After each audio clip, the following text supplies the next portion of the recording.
ಈ ಎಲ್ಲ ರಾಜ್ಯಗಳು BJP ಆಡಳಿತ ರಾಜ್ಯಗಳು ಇವತ್ತು ಭ್ರಷ್ಟಾಚಾರದ ಗೂಡಾಗಿದ್ದಾವೆ ಅನ್ನುವಂಥ ನೇರ ಆರೋಪವನ್ನು ಮಾಡ್ತಾ ಇದ್ದಾರೆ. ಅದರಲ್ಲೂ ಅಶೋಕ್ ವಾಂಖೇಡೆ ಅವರಂತೂ ತಮ್ಮ ತೀಕ್ಷ್ಣ ಭಾಷೆಗೆ ಪ್ರಸಿದ್ಧರಾದಂಥವರು, ಒಬ್ಬ ರಾಷ್ಟ್ರ ಮಟ್ಟದ ಒಳ್ಳೆಯ ಚಿಂತಕರು, ಜೊತೆಗೆ ಪತ್ರಕರ್ತರು. ಅವರು ಸ್ಪಷ್ಟವಾಗಿ ಹೇಳ್ತಾ ಇದ್ದಾರೆ, ಇದು ಏನಪ್ಪ ಅಂದರೆ ಇವತ್ತು ಏನಂದ್ರೆ ದುಡ್ಡಿದ್ದವರ ತಂತ್ರ, ಶ್ರೀಮಂತರ ತಂತ್ರ, ಪ್ರಜಾತಂತ್ರ ಇದಲ್ಲ ಅನ್ನುವಂಥ ಮಾತನ್ನು ಅದೇ ಕಾಲಕ್ಕೆ ಇನ್ನೊಬ್ಬ ಪತ್ರಕರ್ತ ವಿನೋದ್ ಶರ್ಮಾ ಅವರು ಸಹಿತ ಇದೇ ಮಾತು ಹೇಳೋ ಜೊತೆಗೆ ಇದು ಕೇವಲ ಪ್ರಜಾತಂತ್ರದ ಹೆಸರಿನಲ್ಲಿ ಇಲ್ಲೆಲ್ಲ ಏನಪ್ಪ ಅಂತಂದ್ರೆ ದುಡ್ಡಿದ್ದವರ ತಂತ್ರ ಆಗ್ತಾಯಿದೆ, ಇದು ಕೇವಲ ಶ್ರೀಮಂತರ ಸರ್ಕಾರ ಅಥವಾ ಶ್ರೀಮಂತರ ತಂತ್ರ ಅನ್ನುವಂಥ ಮಾತುಗಳನ್ನು ಇವರು ಆರೋಪ ಮಾಡ್ತಾ ಇದ್ದಾರೆ. ಇದಕ್ಕೆ ಸಾಕ್ಷ್ಯ ಕೊಡ್ಕೋತ ಹೋಗ್ತಾ ಇದ್ದಾರೆ.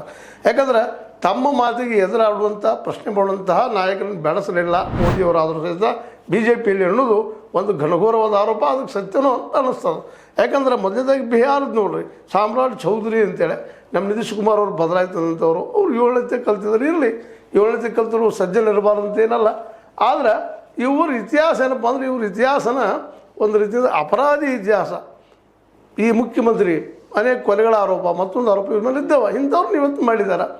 ಅದಕ್ಕೆ ಇವತ್ತು ಅಂಥ ಆಡಳಿತ ನಡೀತಾ ಇದೆ. ಮೊನ್ನೆ ನೋಡಿದ್ರಿ ನೀವು, ಭರತ್ ತಿವಾರಿ ಅನ್ನುವಂಥ ಒಬ್ಬ ಸೋಷಿಯಲ್ ವರ್ಕರ್ ಅಂತ ಕರೀತಾರೆ. ಇದ್ರ ತಪ್ಪಾಗಿರ್ಬೋದು, ಅವ್ರದ್ದು ಇಲ್ಲಂತಲ್ಲ. ಆದರೆ ಅವ್ರನ್ನ ಓಪನ್ ಆಗಿ ಏನಪ್ಪ ಅಂತ ಶೂಟ್ ಅಟ್ ಸೈಟ್ ಮಾಡಿಸಿ ಬಿಡ್ತಾರೆ, ಅವರನ್ನು ಎನ್ಕೌಂಟರ್ ಡೆತ್ ಮಾಡಿಸಿಬಿಡ್ತಾರೆ ಬಿಹಾರದಲ್ಲಿ. ಇವತ್ತು ಬಿಹಾರದಲ್ಲಿ ಅರಾಜಕತೆ ಕೊಡ್ತಾ ಇದೆ. ಅದರಲ್ಲೂ ನಾವಂತೂ ಇವತ್ತು ನೆನಪಿಸ್ಬೇಕಾಗಿದ್ದೇನಪ್ಪ ಅಂತಂದ್ರೆ ಈ ಯಾರಪ್ಪ ಅಂತಂದ್ರೆ ಸಾಮ್ರಾಟ್ ಚೌಧರಿ ಅವರು ವಿಶೇಷವಾಗಿ ಈಗ ನೂರಾರಲ್ಲ ಸಾವಿರಾರು ಕೋಟಿ ರೂಪಾಯಿ ಗಳಿಸ್ತಾ ಇದ್ದಾರೆ, ಕಳ್ಳತನ ಮಾಡ್ತಾ ಇದ್ದಾರೆ. ಅಂದರೆ ಭೂಮಿ ಹಗರಣ ಅಥವಾ ಮತ್ತು ಇನ್ನೂರು ಹಗರಣ ಮಾಡಿದ್ದಾರೆ ಅಂತೇಳಿ ಈ ಪತ್ರಕರ್ತರಲ್ಲಿ ಆರೋಪ ಮಾಡ್ತಾ ಇದ್ದಾರೆ.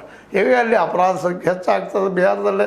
ಅಲ್ಲಿಯ ಸರ್ಕಾರ ಕೇವಲ ದುಡ್ಡಿದ್ದವ್ರ ಸರ್ಕಾರವೋ ಅಥವಾ ಮಾಫಿಯಾ ಸರ್ಕಾರ ಅನ್ನೋ ಪರಿಸ್ಥಿತಿ ಬಂದು ನಿಂತದ. ಸ್ವತಃ ಇದನ್ನು ಅವರ ಪಕ್ಷದ BJP ಪಕ್ಷದಲ್ಲಿ ವಿರೋಧ ಮಾಡ್ತಾ ಇದ್ದಾರೆ ಅವರನ್ನು.